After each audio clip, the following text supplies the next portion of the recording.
How you like?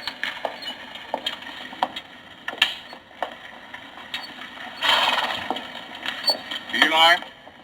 Morning, George.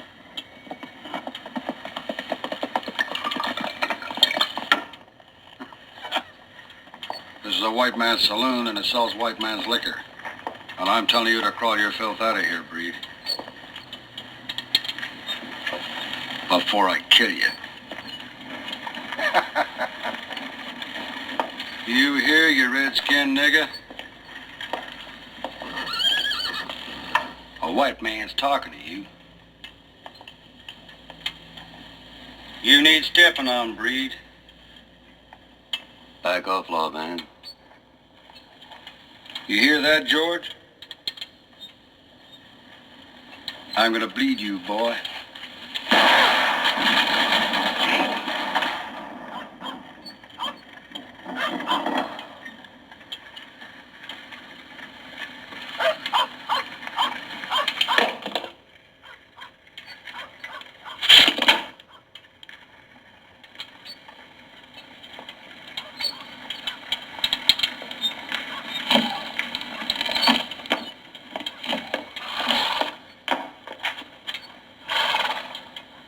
I'll get Quincy Whitmore.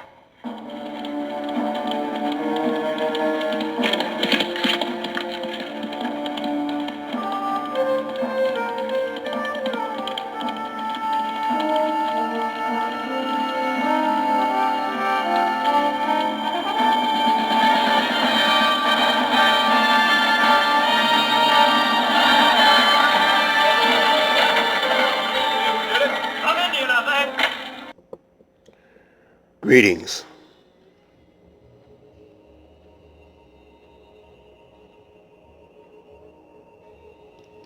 This is Elder Blacklight. In today's video, I'm going to show you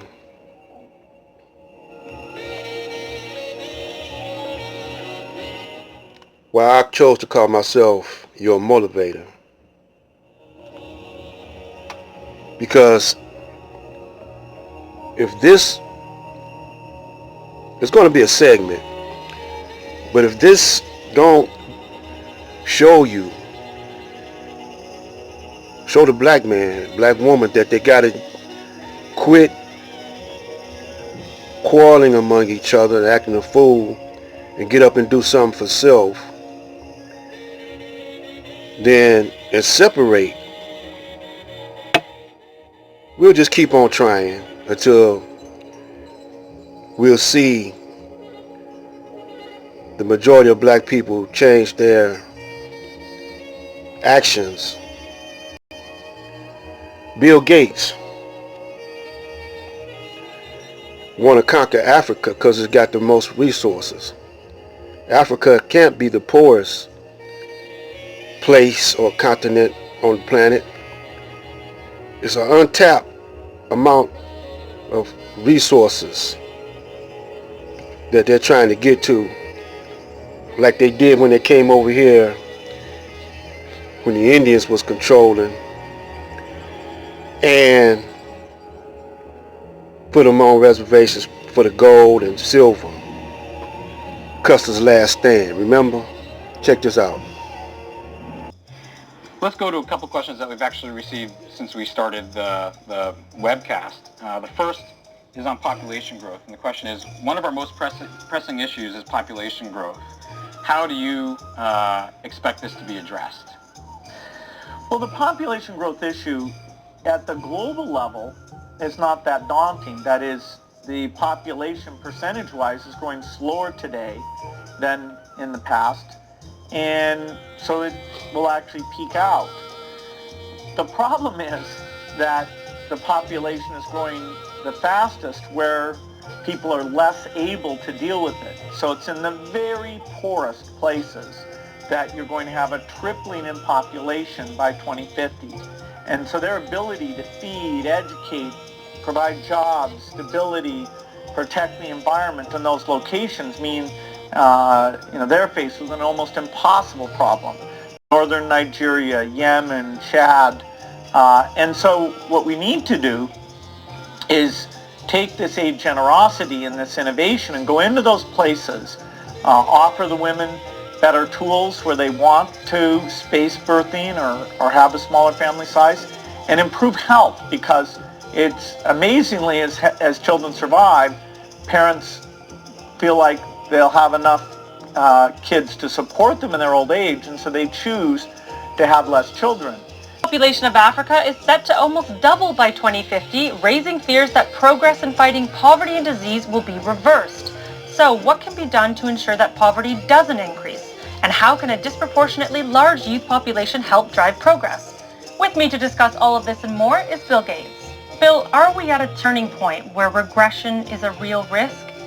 Well, first, the progress over the last several decades has been pretty amazing, both reducing childhood death, getting kids in school, getting agricultural productivity up, and reducing extreme poverty. But it's really Africa that still has a doubling in population to 2050, and probably another doubling to 2100, where you really have to do a good job if you're trying to get these extreme poverty rates down. So more than 11,000 scientists signed a petition calling for population control as a means of combating climate change. That's this week's Speak Out segment. In an article published Tuesday in the journal Bioscience, the scientists wrote that planet Earth is, quote, facing a climate emergency.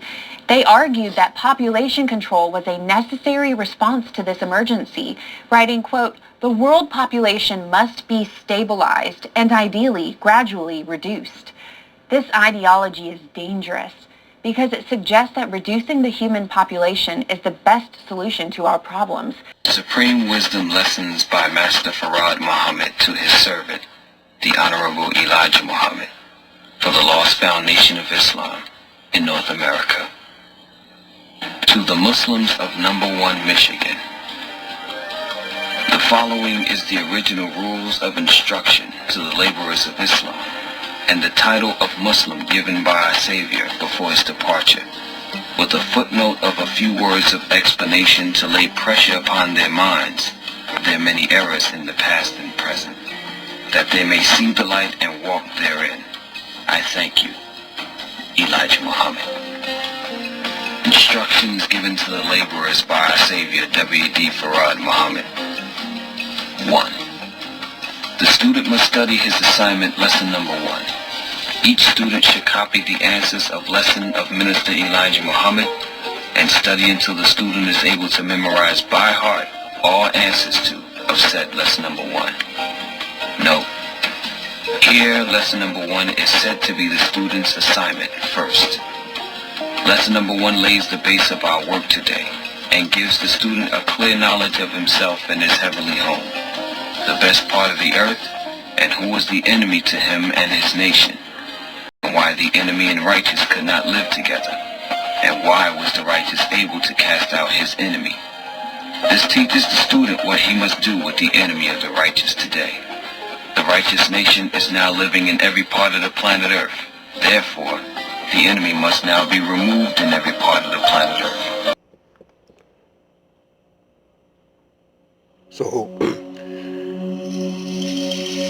don't none of y'all leaders